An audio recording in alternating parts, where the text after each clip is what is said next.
Hi, I'm Ashley Martinez, and I'm 27 years old.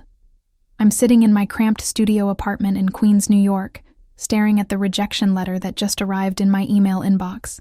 It's the 43rd one this year, but who's counting? Well, I am, unfortunately. Thank you for your submission, but feels like a small death, a tiny crack in the foundation of everything I've built my life around. My parents would say I told you so if they knew about this latest rejection. They've been saying it for years, actually. Mija, dreams don't pay bills. My mother, Carmen, loves to remind me whenever I visit their house in Astoria. My father, Roberto, is more direct. When are you going to get a real job? They immigrated from El Salvador 30 years ago, working double shifts at factories and restaurants to give me opportunities they never had. In their minds, I'm wasting those opportunities by chasing something as intangible as becoming a published author. The irony isn't lost on me. I have a real job. I work as a marketing coordinator for a small tech startup in Manhattan. The pay is decent enough to cover rent, groceries, and the occasional subway ride to Barnes & Noble, where I spend hours studying book covers and reading acknowledgments, imagining what it would feel like to hold my own published novel someday. But this job, this practical, bill-paying job, feels like wearing clothes that don't fit. Every morning, I put on my business casual uniform and pretend to care about conversion rates and email campaigns when all I really want to do is write. My novel, Between Two Worlds, is about Elena, a young Latina woman navigating her identity between her parents' traditional expectations and her own dreams in modern America. It's semi-autobiographical, though I'd never admit that to my parents. Elena struggles with the same questions I do. How do you honor your family's sacrifices while still pursuing your own path? How do you bridge the gap between where you come from and where you want to go? The story took me 3 years to write, crafting it during lunch breaks, weekends, and late nights after work. I live in a 4th-floor walk-up that I share with my roommate, Jessica, who's pursuing her own impossible dream of becoming a Broadway actress. We're both broke dreamers, splitting the $200 monthly rent and surviving on ramen noodles and hope. Our apartment is a testament to artistic ambition on a shoestring budget. Milk crates for bookshelves, a kitchen table that doubles as my writing desk, and walls covered with rejection letters that Jessica insists we should frame as motivation. Every no gets you closer to a yes, she tells me, practicing her jazz hands in our living room that's barely large enough for our secondhand couch. Jessica has been rejected by more casting directors than I have publishers. Yet she maintains an optimism that I find both inspiring and exhausting. The rejection letter I'm reading now is from Henderson & Associates, a mid-tier publishing house that I thought might actually be interested. The editor, Margaret Chen, had requested the full manuscript after I pitched her at a writers' conference last month. I'd spent 2 days' salary on the conference ticket, convincing myself it was an investment in my future. Margaret seemed genuinely interested during our 15-minute meeting, asking thoughtful questions about Elena's character development and the themes of cultural identity. For 6 weeks, I allowed myself to hope. We found your protagonist compelling and your writing style engaging, the email reads. However, we don't feel the market is ready for this type of story right now. The Latina immigrant experience, while important, is a difficult sell in today's publishing climate. We wish you the best of luck in finding the right home for your work. I close my laptop and stare out my window at the bodega across the street. Mrs. Kim, the owner, is arranging newspapers in the metal rack outside her door. She waves at me. We've developed a friendship over the past 2 years, built on my daily coffee runs and her genuine interest in my writing. She's one of the few people who doesn't ask me when I'm going to get serious about my career. My phone buzzes with a text from my mother. Mija, your cousin Sandra just got promoted to manager at the bank. She's buying a house in New Jersey. When are you coming for dinner? We need to talk. I know what "we need to talk" means. It means another intervention about my life choices. Another reminder that I'm 27 and still playing pretend. Sandra, 3 years younger than me, has always been the success story my parents wished I could be. Steady job, steady boyfriend, steady everything. She's the daughter who makes sense to them. But as I look at my manuscript file on my desktop, 298 pages of Elena's story, of my story, of every late night and early morning I've spent trying to capture something real and important, I can't bring myself to give up. Not yet. The afternoon sun streams through my window, casting shadows across the pages of notes scattered on my desk. Character sketches, plot outlines, research on the publishing industry. This isn't just a hobby or a phase. This is my life's work, even if no one else understands it yet. I make myself a cup of coffee and sit back down at my laptop. If Henderson and Associates doesn't want Elena's story, someone else will. I have to believe that. I have to believe that dreams, even impractical ones, have value beyond their ability to pay bills. Because if I don't believe it, who will? The Sunday dinner at my parents' house in Astoria feels like a tribunal. I'm sitting at the same kitchen table where I used to do homework 20 years ago. The plastic tablecloth still decorated with faded sunflowers that my mother refuses to replace. The smell of her arroz con pollo fills the apartment, mixing with the sound of my father's Spanish news program playing too loudly on the living room TV. "Ashley, you're almost 30, my mother says, serving me a plate piled high with food I'm too anxious to eat.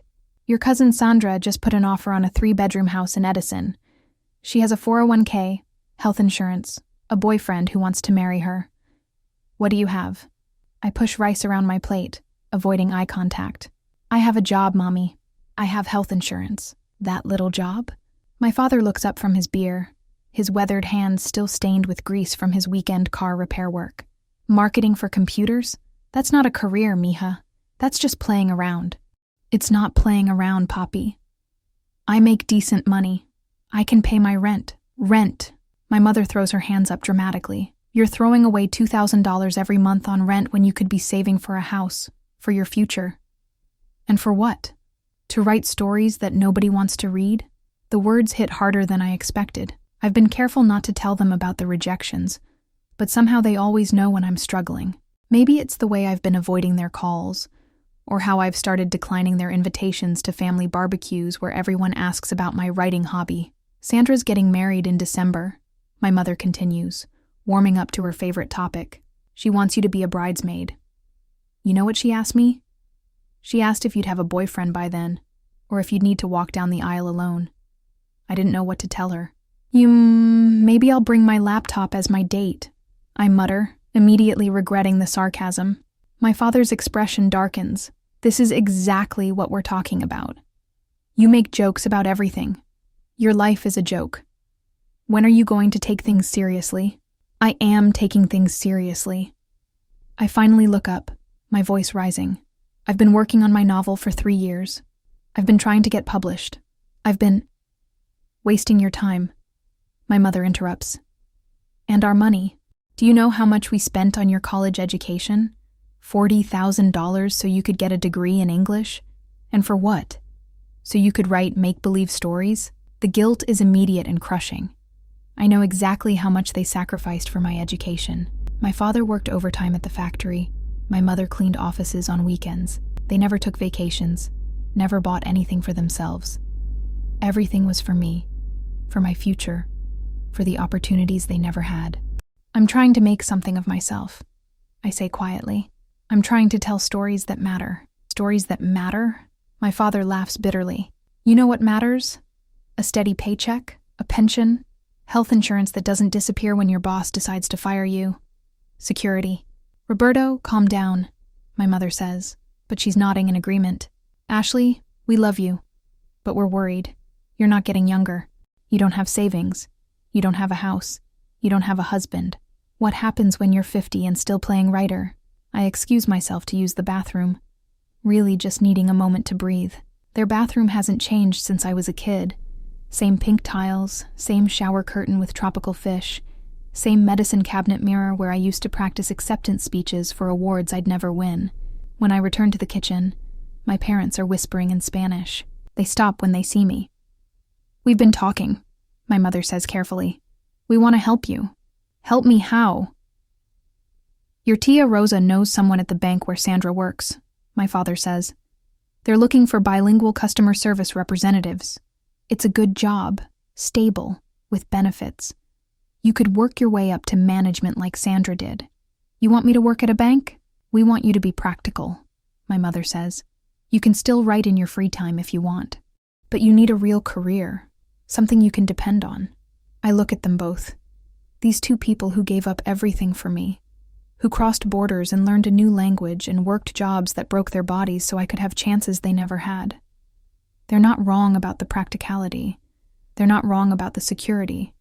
But they're wrong about what matters to me. I need to think about it. I say finally. Don't think too long. My father warns. Rosa's friend won't wait forever. The train ride back to Queens feels endless. I stare out the window at the gray November afternoon, watching neighborhoods blur past, families in their apartments, kids playing in parks, people living their predictable, stable lives. For a moment, I wonder if my parents are right. Maybe I'm being selfish. Maybe I'm wasting opportunities they worked so hard to give me. Back in my apartment, Jessica is practicing audition songs in our living room. She stops mid-note when she sees my face. "Rough family dinner?" she asks. "They want me to get a job at a bank." Ouch! She sits down next to me on our lumpy couch. "What are you going to do?" I don't know. Maybe they're right. Maybe I should be more practical. Ashley, you're the most talented writer I know. Your story about Elena, it's beautiful. It's important. Someone is going to want to publish it. 43 rejections say otherwise, so you'll get 44. And 45. And however many it takes. She grabs my hands. "Look, I've been rejected by every casting director in Manhattan. Last week, I got cut from an audition for a toilet paper commercial. A toilet paper commercial, Ashley. But I'm not giving up, because I know this is what I'm supposed to do. And you know it too. I want to believe her. I want to believe that passion and talent are enough, that dreams really can come true if you just work hard enough and believe strongly enough. But I also know that Jessica's parents are accountants who can help her with rent when she's struggling. My parents are factory workers who've already given me everything they have. That night, I open my laptop and stare at the query letter I've been working on for another publisher. The cursor blinks at me mockingly. I think about Elena, my protagonist, trapped between two worlds, trying to find her place. I think about all the young Latinas who might read her story someday and feel less alone. I think about the message I want to send, that you don't have to choose between honoring your family and following your dreams. But I also think about my parents, getting older, still working too hard, still worrying about money. I think about the security of a steady paycheck, the relief of not having to choose between buying groceries and printing manuscript pages. The ultimatum isn't spoken, but it's there in every conversation, every family dinner, every disappointed look. Choose practicality or choose dreams. Choose your family's peace of mind or choose your own happiness. Choose safety or choose the terrifying possibility of failure. As I finally close my laptop and get ready for bed, I realize that I'm not just fighting for my dream anymore. I'm fighting for the right to disappoint the people I love most in the world. And that might be the hardest battle of all. I'm standing outside the First National Bank of Edison at 8:45 a.m. on a freezing December morning, holding a folder with my resume and references. The building is all glass and steel, reflecting the gray New Jersey sky like a mirror. Through the windows, I can see people in business suits moving purposefully through the lobby, their lives organized and predictable in ways mine has never been. 3 weeks have passed since the family dinner ultimatum. 3 weeks of sleepless nights, of staring at my laptop screen, of sending out query letters that feel increasingly desperate. 3 weeks of my mother calling every other day to ask if I've contacted Rosa's friend yet. 3 weeks of watching my bank account dwindle as freelance writing gigs dry up in the holiday season. Yesterday, I finally called Maria Santos, the branch manager who's been waiting to interview me. Her voice was warm and professional over the phone. "Your Aunt Rosa speaks so highly of you," she said, "and we really need someone bilingual for our customer service team. When can you start?" I told her I could start whenever she needed me. I didn't tell her that I've been practicing my banking terminology in the mirror, trying to sound like someone who cares about interest rates and loan applications. I didn't tell her that every cell in my body is screaming that this is wrong. As I walk toward the entrance, my phone buzzes with a text from Jessica. "Break a leg at the interview. Remember, this is just temporary until your book sells. You've got this." But as I push through the revolving door into the air-conditioned lobby, I wonder if temporary ever really stays temporary. I think about Sandra, who started as a teller 6 years ago and now talks about interest rates with genuine enthusiasm. I think about my father, who took a temporary job at the factory 30 years ago and never left.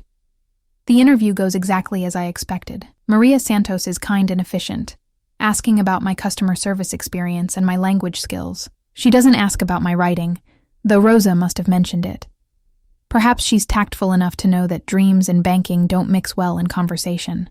"We can offer you $38,000 to start," she says, sliding a packet of information across her desk. "Full benefits, 2 weeks vacation, and there's room for advancement. Sandra Martinez speaks very highly of working here." I nod and smile, making all the right noises about being excited for the opportunity. But inside, I'm calculating. 38,000 is more than I make at the tech startup. It's steady, predictable, safe. It's everything my parents want for me. "I'll need to give my current employer 2 weeks' notice," I hear myself saying. "Of course. We'll expect you to start on January 8th. Welcome to the First National family, Ashley." I shake her hand and walk out into the cold afternoon, feeling like I'm sleepwalking through someone else's life. On the train back to Manhattan, I call my mother. "Mija, how did it go?" "I got the job." The relief in her voice is immediate and overwhelming. "Gracias a Dios.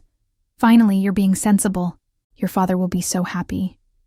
We're so proud of you." I want to feel proud too. I want to feel relief. Instead, I feel like I'm drowning. Back at my apartment, I sit at my laptop and stare at the query letter I've been working on.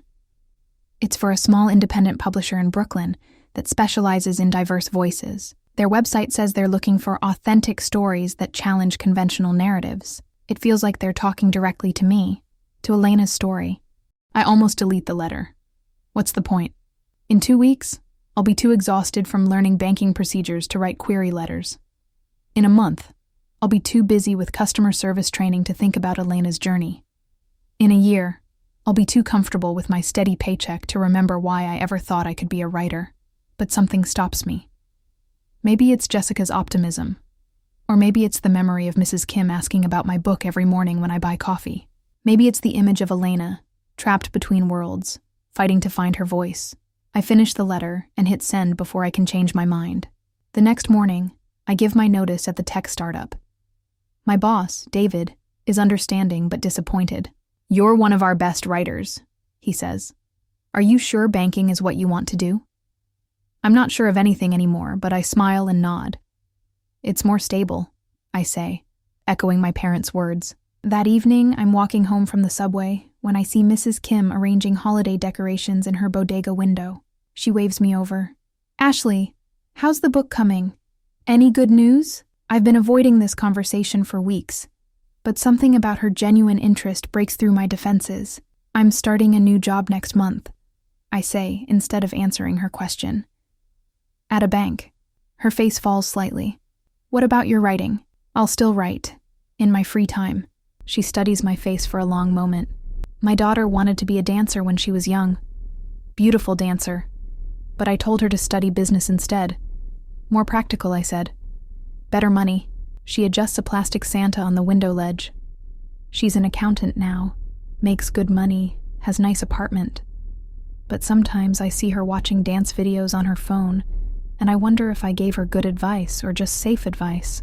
I don't know what to say to that." Mrs. Kim has always been supportive of my writing, but she's also an immigrant parent who understands the value of stability. "Maybe safe advice and good advice are the same thing," I suggest weakly.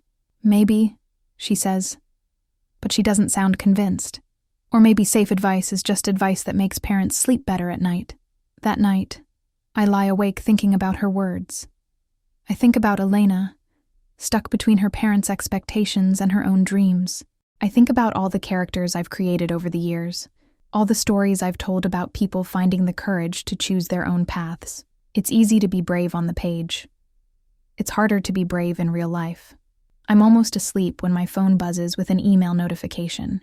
It's late for professional correspondence, but I grab my phone anyway. The sender is Olivia Chen from Brooklyn Bridge Books, the small publisher I queried earlier. "Dear Ashley Martinez," the email begins. "Thank you for your query about Between Two Worlds.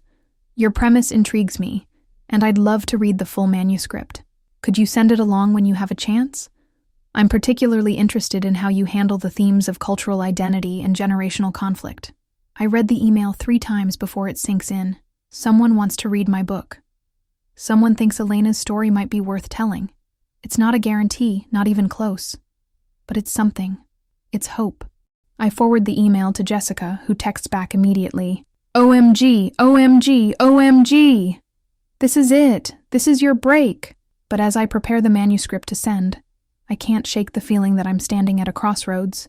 In 3 weeks, I'll be sitting in a bank, helping customers with their deposits and withdrawals. In 3 weeks, I'll be living the safe, practical life my parents want for me. But tonight, there's still a chance that Elena's story, my story, might find its way into the world. I attach the manuscript to my reply and hit send. Whatever happens next, at least I haven't given up completely. Not yet. The community center in Astoria is buzzing with an energy I've never felt before. It's March 15th, exactly 14 months since I started working at the bank, and tonight is the launch party for Between Two Worlds. The folding chairs I helped arrange this afternoon are now filled with faces I recognize, and many I don't. Neighbors, co-workers, fellow writers, and people who simply heard about the event through word of mouth. I'm standing at the back of the room, smoothing down my black dress for the 100th time, watching people flip through copies of my book. My book. The words still feel surreal, even though I've been holding the finished copy for 3 weeks now. The cover features a bridge stretching between 2 cityscapes, one vibrant with modern colors, the other painted in sepia tones of memory and tradition. Ashley, they're ready for you, says Maria Rodriguez, the community center director who helped me organize tonight's event. She's been incredible, donating the space and helping me navigate the logistics of my first book launch. Are you nervous? Nervous doesn't begin to cover it. I'm terrified, exhilarated, and overwhelmed all at once. But mostly, I'm grateful. The path to this moment hasn't been what I expected. When Olivia Chen from Brooklyn Bridge Books called me in February last year to offer me a contract, I was sitting in the bank's break room eating a sad desk salad. I had to excuse myself to the bathroom to cry happy tears where no one could see me. The advance wasn't huge, $5,000. But it was validation. Someone believed in Elena's story enough to invest in it. The months that followed were a blur of editing sessions, cover design meetings, and marketing discussions, all squeezed into lunch breaks and evenings after my banking shifts. I kept my day job, partly because I needed the income, but mostly because I wasn't ready to take the leap again. The bank job had given me something I didn't expect, stability that allowed me to write without the crushing pressure of needing my writing to pay all my bills. I want to thank everyone for coming tonight, I say into the microphone, my voice only slightly shaky. 1.5 years ago, I was told that dreams don't pay bills. And in many ways, that's true. Dreams don't pay rent or buy groceries or cover health insurance, but they do pay us in ways that matter just as much. I scan the audience and see Jessica in the front row, beaming with pride. She's been cast in an off-Broadway production that opens next month, her own dream finally getting its moment. Near the middle, I spot Mrs. Kim, who closed her bodega early to be here. She gives me a thumbs up. This book is about Elena, a young woman caught between her family's expectations and her own dreams. But really, it's about all of us who've ever felt like we didn't quite fit in any world completely. It's about the courage to create your own space, your own identity, even when the people you love most don't understand. I look toward the back of the room where I asked my parents to sit, giving them an easy escape route if they felt uncomfortable. They're there, my mother in her best church dress, my father in the suit he wears to weddings and funerals. They look proud but bewildered, like they're watching their daughter perform a magic trick they can't quite figure out. I want to read a short passage from the book. I continue. It's from a scene where Elena is talking to her mother about her dreams. I open to the page I've marked and begin to read. Mija, I just want you to be safe, Elena's mother said, her hands never stopping their work at the kitchen counter. I want you to have things I never had. But what if safe isn't enough for me? Elena asked. What if I want to be more than safe? Her mother turned then, her eyes bright with unshed tears. More than safe is dangerous, Mija. More than safe is how you lose everything. Or maybe, Elena said quietly, more than safe is how you find everything. The room is completely silent when I finish reading. I look up to see my mother wiping her eyes with a tissue. My father is staring at the floor, his jaw tight in the way it gets when he's trying not to show emotion. After the reading, people line up to buy books and have me sign them. It's surreal, sitting at a table with a stack of books that have my name on the spine, writing personal messages to people who've taken the time to support my work. A young Latina woman, maybe 22, tells me that Elena's story made her feel less alone. An older man says he bought the book for his daughter, who's struggling with similar family pressures about her art career. Thank you, each person says. But I want to tell them that they have it backwards. They're the ones giving me something. Proof that Elena's story matters, that it reaches people, that it makes a difference. As the evening winds down, I'm cleaning up book signing materials when I feel someone approach. I look up to see my parents standing there, looking uncertain. Mija, my mother says, holding a copy of my book. Could you sign this for us? I take the book with shaking hands. What should I write? Whatever you want. My father says quietly. It's your book. I think for a moment, then write. Para mami y papi. Thank you for giving me roots strong enough to grow wings. All my love. Ashley. My mother reads the inscription and starts crying again. My father puts his arm around her shoulders. I don't understand all of it, he says finally, but I can see. I can see that it matters. To you, to these people who came tonight, I can see that it's real. I'm still keeping my job at the bank, I tell them. At least for now. But I'm also going to keep writing. Olivia wants to publish my next book too. My mother nods, wiping her eyes. Maybe dreams and bills can both be important. It's not a complete transformation. It's not a Hollywood ending where everyone suddenly understands and all conflicts are resolved. But it's a beginning. It's acknowledgement. It's respect for the choice I've made to live in both worlds, the practical one that pays my bills, and the creative one that feeds my soul. Later, as I'm packing up the last of the books, Maria Rodriguez comes over to help. How does it feel? She asks. Your first book launch? I look around the community center, now empty except for the echoes of tonight's conversations and laughter. I think about Elena, no longer trapped between worlds, but learning to navigate both. I think about the young woman who thanked me for making her feel less alone. I think about my parents, trying to understand a dream they never thought they'd have to take seriously. It feels like coming home, I say finally, not to one world or the other, but to myself. As I drive back to Queens, I pass the bank where I work, its windows dark and empty.